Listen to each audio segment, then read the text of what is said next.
رمضان جه وطبعا كل سنه وانتم طيبين، بس خلاص ما بقاش في وقت للدلع لان الامتحانات بعد رمضان بيدوب بفتره قصيره، وفي نفس الوقت رمضان شهر في كل سنه فما ينفعش نضيعه خالص. فازاي بقى نوزن ما بين العباده والمذاكره في شهر واحد؟ ده اللي هنعرفه دلوقتي. اول حاجه واللي هي لازم تعملها قبل ما تحط اي جدول ليك، انك تبعد اي حاجه بتليك. واظن انت عرفت انا قصدي على ايه. قصدي على الموبايل. تبعد الموبايل عنك تماما وتقفل الواتس وتقفل الفيس وكل اكونتات السوشيال ميديا لغايه ما تخلص اللي عليك. ولنفترض ان احنا خلاص بعدنا الموبايل عننا واي حاجه تانية ممكن تلهينا.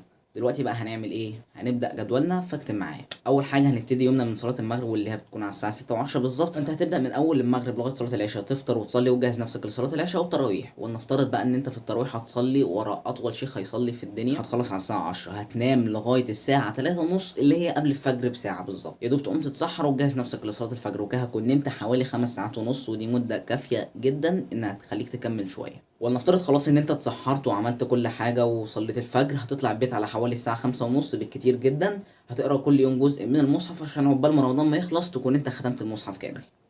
ماشي خلاص، دلوقتي الساعة جت 7 مثلا، ولنفترض ان انت بعد ما خلصت قراية القرآن ريحت شوية. هتبتدي من اول الساعة 7 لغاية الساعة 12 تذاكر. تشوف بقى ايه المواد اللي عليك وايه الحاجات اللي عليك تذاكرها وتخلصها.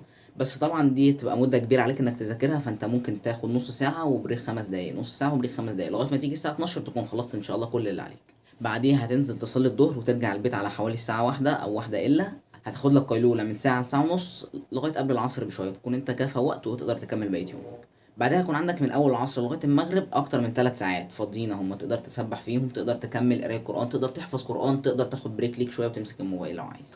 وكده خلاص هتكون المغرب اذنت وهنعيد اليوم تاني من الاول. وبس كده، سلام.